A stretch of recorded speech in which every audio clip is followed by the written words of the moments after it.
We're here with Johnny Raincloud. Mm-hmm.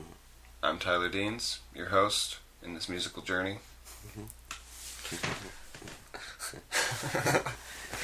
Musical journey. Do. So, I understand you're in a project, Mouse Dog Bird. Yes. I've listened to a lot of it. It's really interesting what you're doing there. Yeah. You wanna explain a little bit of what the project's about? Sure, I suppose. My project is really just my music. It's the what I've had in mind musically and what I've wanted to do for a while. I've been planning it and now I'm going forward with it. I am basically making music following my intuition as much as possible. That's what I've learned studying art, and that's I guess that's what I'm doing is making the music in the way that I want to. I'm not explaining that very well, but you know. How do you want to make music? How do I want to make music? I want to make music that is honest and real. I want to make something that is not a fabrication or something meant to just lift you up or make someone, or to sell records. I have no interest in that whatsoever. I really don't. I have an interest in making something real. A piece of art that represents things that actually happened. That's the most important thing to me in my music, and what I'm trying to accomplish, I suppose. So you have a lot of static sounds in the back of your songs. How do you go about putting that in there? For the one static part that I think in the song that I was working on most recently was the Black MIDI song. That definitely has a lot of static in it, but that static is actually Black MIDI itself. It's millions of notes cycling, and in that case, there's a lot of reverb and a lot of delay and a lot of other things added to it. Because those are I love reverb, I love delay, but yeah, that's basically what some of the noises I think that you're thinking of is coming from. So, for your Black MIDI piece, yeah, how did you layer millions of notes together in a song? In that case, it was a lot of creative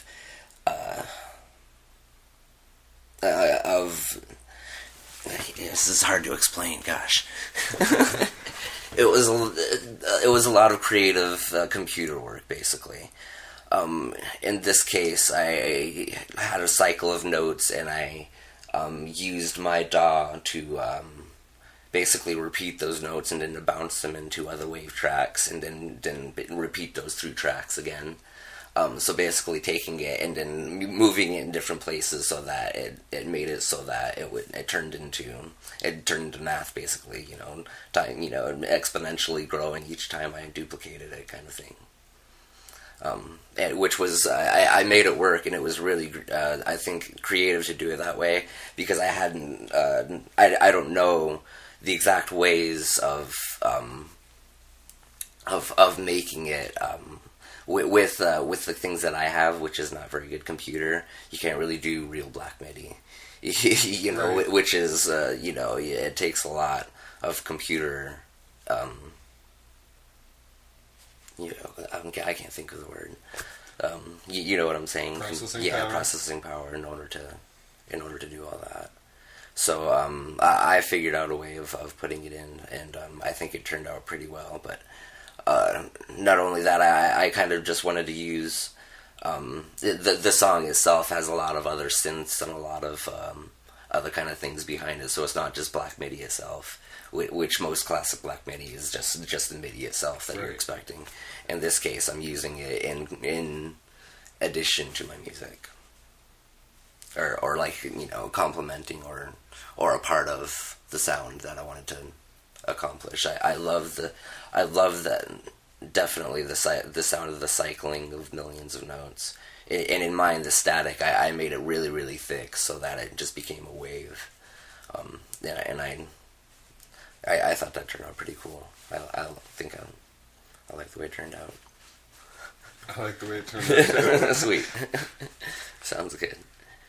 Yeah, that sound, it feels so from nature, and like the way that like I think probably the entire universe is related to each other through math. Mm-hmm. Like you'll see the same shapes that repeat over definitely. and over. Fibonacci's sequence, yeah. like it's definitely in there. Yeah, definitely. Black MIDI itself, with it listening to it, it always makes my blood pump, like absolute pump, because I have a little bit of synesthesia, so when I hear music, and especially when it gets into that thick of thousands and millions of notes, I literally see shapes and colors and things like that, and it just develops in front of you. It's just an absolute incredible feeling. And I really do think that it's the next logical step of music. It's like we only have so many, so many frequencies and so many notes that we can work with. Like, what are we going to do next with them? Like, how are we going to get to the next step? And following these mathematical sequences and making music with that, I think, is a very, very cool thing to do.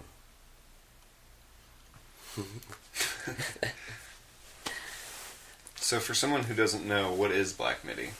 Black MIDI is gosh, this is a lot of describing things. It's hard to do. A little stoned, but Black MIDI is all there's the computer sequences of notes, which has been in electronic music now for a while, has been based on computer music, based on MIDI.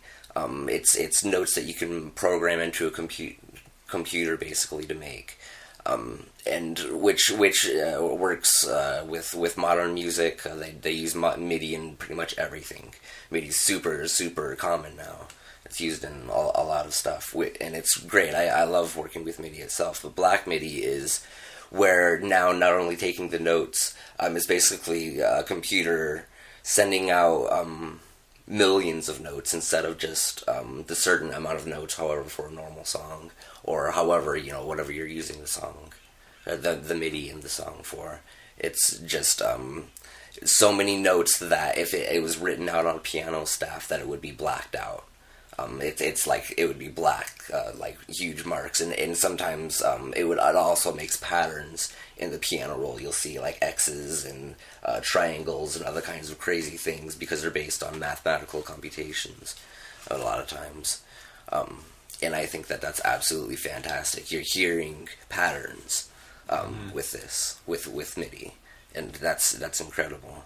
But that's why it takes so much computer processing power in order to do that, because in order to make the computer make all those notes, it takes an awful lot. So you have to have really advanced stuff. So for my song, going around that made it work in my case, and I was able to incorporate some Black MIDI into some of my music. Did I describe that very well? I did my best. You did. And also, like, I think, like, one of the most awesome parts of it is to actually get us, because Black MIDI is usually shown to us on YouTube with a shot of what the screen's going through when it's playing, and we get to actually see the physical patterns themselves in the music, like, and then there's also MIDI art, where people are placing notes in strategic places to not only make an image, but to still have that image make a song. Yeah. And then I've seen also... That's incredible. Where they've crossed that, and then, like, there was Synesthesia that did Super Mario Brothers, where they put images of Mario in the Black MIDI. Yeah. And that was just amazing. Yeah, that's definitely that's super cool. That's a lot of work, a lot of really hard math to get that to sound like anything good. Like if you look at bad MIDI art, it will kill your ears. Bad MIDI art will kill your ears. Yeah, definitely. It's very, very incredibly impressive. If anyone knows anything about theory, and about music in general, if you see it on YouTube like that when they exactly what you described, it's incredible. And I think it's definitely one of the cooler and next steps of music that we should use. I have some ideas in the future because what I've liked about Black MIDI is sometimes using basically it'll rain down of notes but in solid pieces in order to make percussion. Like there'll be percussive beats out of like blocks, blocks of notes coming down.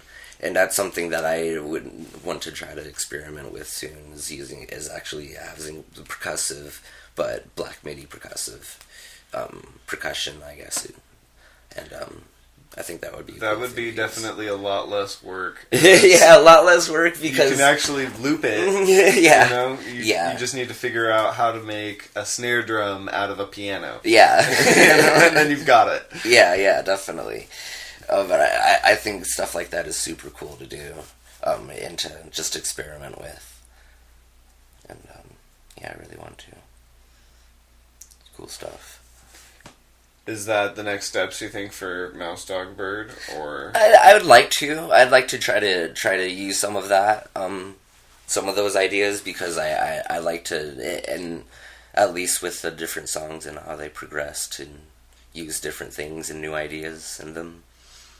So I think it's a good plan. I just have to try to work it out, and I'm really more of a appreciator of something so advanced and so amazing. I would never qualify myself as someone being like on any kind of like par with like especially the originals, like the H.A.T 1980 person who are from Japan. Like just that's actually watching some of his videos, you'll see actually the piano staff actually written out in addition to like the rainy notes that you described, and then you'll actually be able to see what's being played in the black, the black patterns in the piano notes is pretty cool to see too.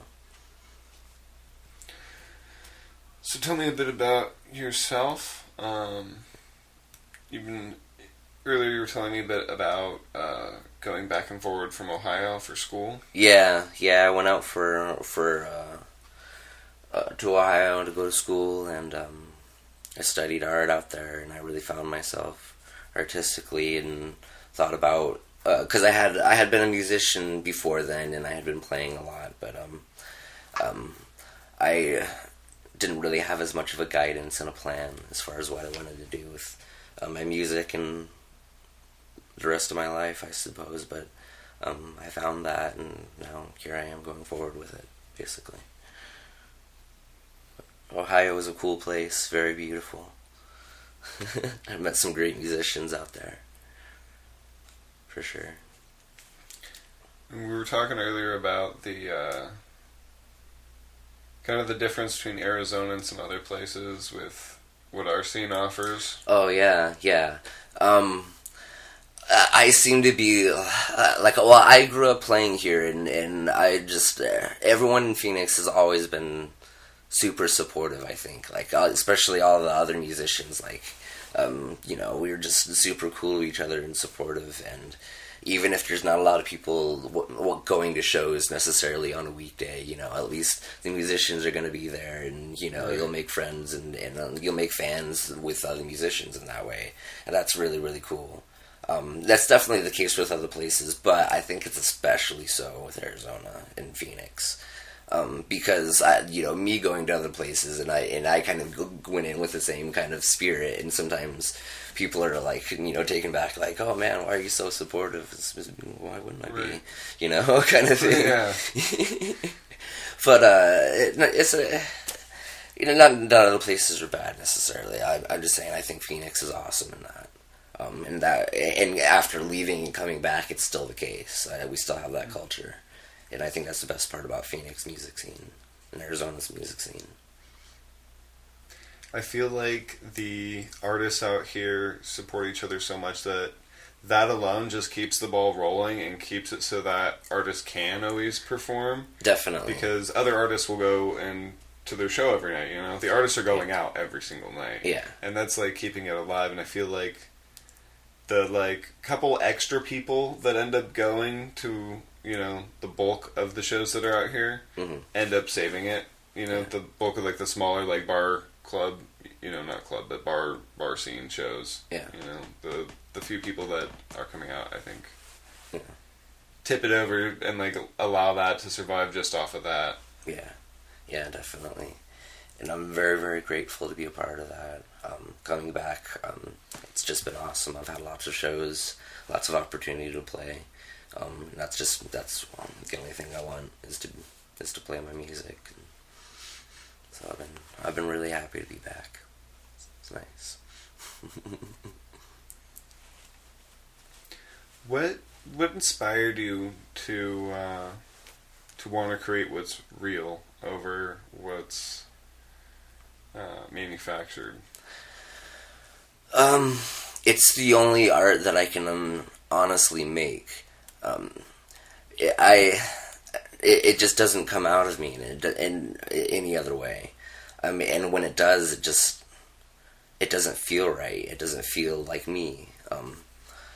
I've over time, like in my younger years, like before, like I went to school and knew exactly who I wanted to be. Like I would feel bad about that. People would say that my music's too sad, or a lot of people would say, "Oh, can't you play something a little bit more uplifting or something like that?" And back then, I might have felt a little bit bad about that, and be like, "Oh yeah, maybe I should." But then, like if I tried to do that, it would be dishonest. It wouldn't be me, and it wouldn't be what happened. So it just won't come, and I think it sounds like crap. Honestly, so it's the only music. It's the only thing I can do, and it's the only thing I want to do anymore. I have no intention of being anything other than myself anymore. Like life's too short, man. Let's through too much pain, you know. Just I have no intention of making anything what's the word I'm looking for? Honest, unreal anymore. What's the typical mouse, dog, bird fan? Oh God,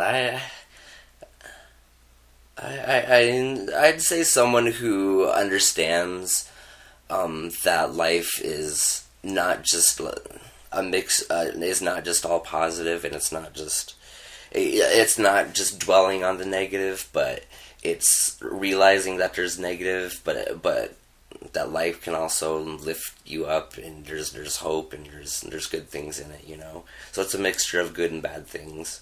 I think someone who understands sadness is probably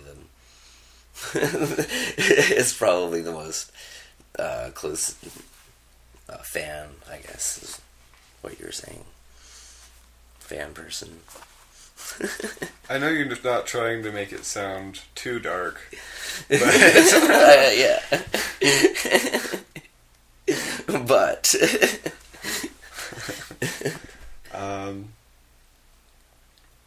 so how far have you taken Mouse Dog Bird?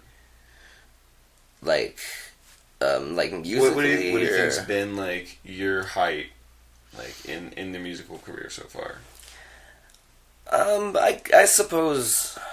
Oh man, my height. Sheesh, that is a hard question. Because I mean, there's some really cool things that have happened that would be like markers for like success, which would be like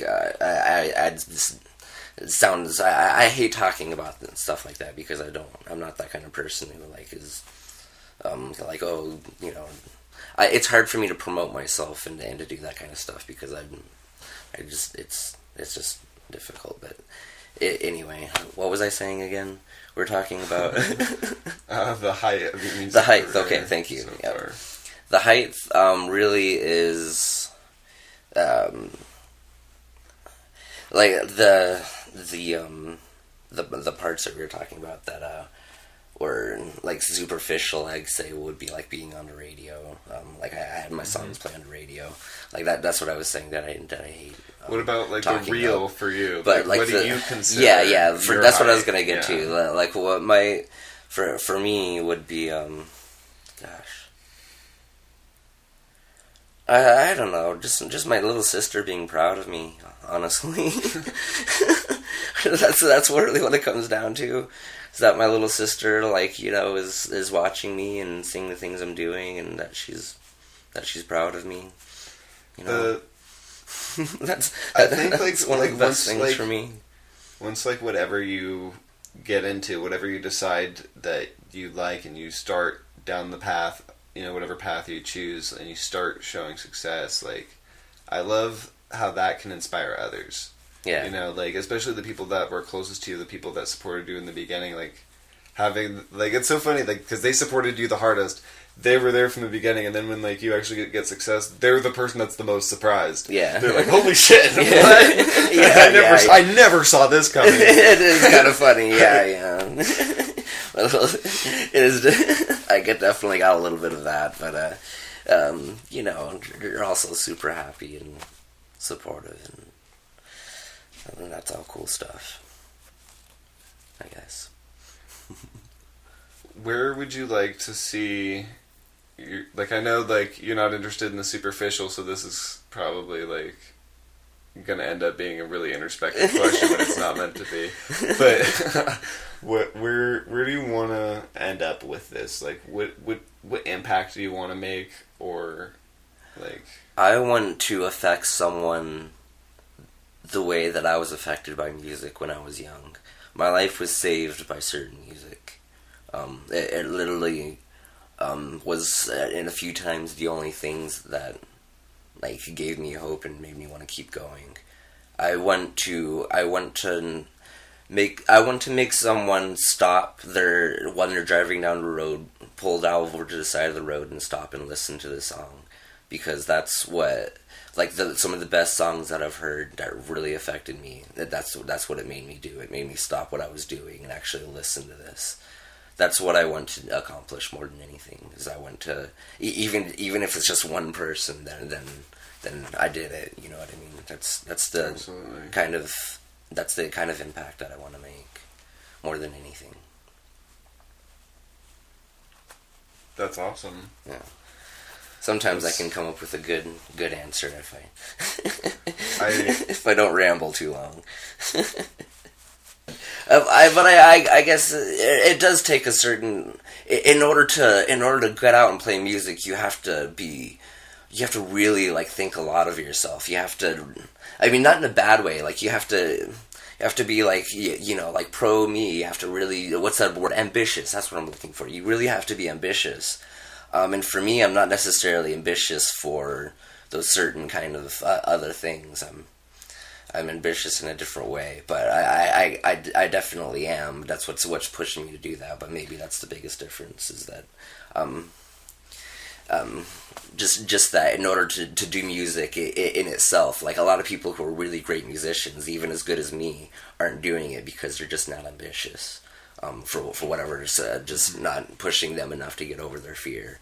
And I still have a lot of fear. I've been playing in front of people for like over 10 years. Like, and still every time I get up and play a show, like my heart beats like super fast. Like I have to, like just doing anything in front of people, especially writing the kind of music that I do and playing the kind of music I do, I have to bare my soul. So that's always going to make me nervous. Yeah.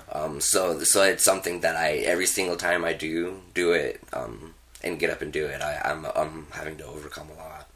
And that's, it takes a lot inside yourself to make you have a reason to do that, to put yourself in fear's way, I suppose.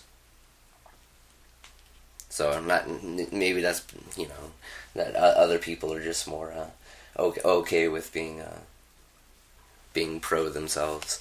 I guess, which isn't a bad thing.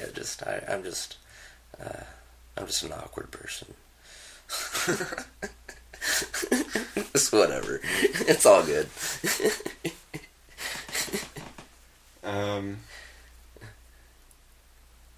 Do you have any upcoming projects that you'd like to get the word out about? I am playing at the Trunk Space. Is my next show.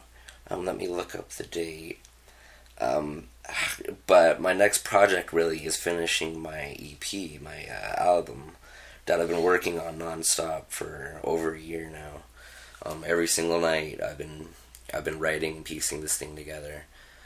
So I'm really looking forward to getting into the studio and getting the last pieces recorded so that I can finally get this, get it out there. And I think if it accomplishes what I wanted to, hopefully it'll make someone feel that thing that I wanted them to feel. But anyway, let me check on the date for my show because I don't want to say the wrong date. It is, if I can get, it is in July, and it is, I think, the 27th, but let me make sure. Can edit this out, right? Quiet time. This is going to be our intro. Just lots of quiet. Me scrolling through my thing, trying to find, no, not my goddamn birthday. Where's my goddamn show? Wait, I can't cuss either, can I? Or can I cuss? Probably not. We haven't really set guidelines. Because I usually cuss a lot, so I'm holding myself back. It's July 24th. Jack and the Bear. I'm playing with Corn Smut at the Trunk Space on July 24th. That's my next show. But other than that, my next project is getting that hammered out, and then just more shows after that. I'd like to tour. I'd like to play as much as possible, and that's the plan. Is it just you in the group? Yeah, it's just me. For the most part, I work with another person who is kind of hidden in the shadows right now. But later on, when I start to tour and things like that, he's going to be joining me. But mostly, it is me. I've pretty much done everything myself, as far as all the writing and all the kind of stuff for the album. So, and I perform on my own, and I have for a really long time. I have difficulty working with other people because I like things just so. And also it's kind of hard to find someone that I really mesh with. But the one other person that I work with is someone that I've been playing with for ever since I started. He's one of my best friends, and he's a fantastic musician. He's written some fantastic songs too, and we're going to be in the future we're going to be getting together. But for right now, it's just me knocking it out on my own like I usually do. So what's your typical setup at a show? I play acoustic usually, and then I play due to not having all my usual musical toys and things. That's all of my stuff in Ohio, everything I left behind. So I had to move here with basically bare bones of nothing. So I'm kind of working with very little right now. But anyway, I've made that work, and I usually play along with a cassette tape that I have a lot of my synths and samples and other kind of sounds and stuff like that. I play along with me. So I play on stage along with my cassette tape. Usually, and that's the way awesome. That's the way I incorporate the other sounds and build up the songs and things like that. As you might figure, I'm a pretty big tape head. Yeah, sweet. That's my preferred medium to record in. Oh, okay, great. I started playing. I started when I first started writing songs. I recorded them on a 4-track cassette player. Yeah. So I've been recording on 4-tracks and cassettes for a really long time. Actually, the plan for this, when I'm going to the studio to record, I'm going to be recording it on a 4-track. So I'm doing it like I really like the style of like Iron and Wine and Sandbeam and stuff like that. Or, you know, the honest and stripped back feeling of the tape, of recording just in 4 tracks or only so many tracks on tape, I think is really cool. But in addition, I mean, obviously, when I'm going to be recording a lot more for the songs other than just you know, my guitar on 4-track and things like that. So I have a lot of plans on doing some creative stuff. It's gonna be cool, I think. Awesome.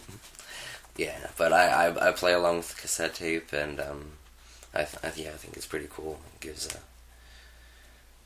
a lot of cool feeling, like cassettes do. I sometimes I ramble and don't really go anywhere. I apologize. No worries.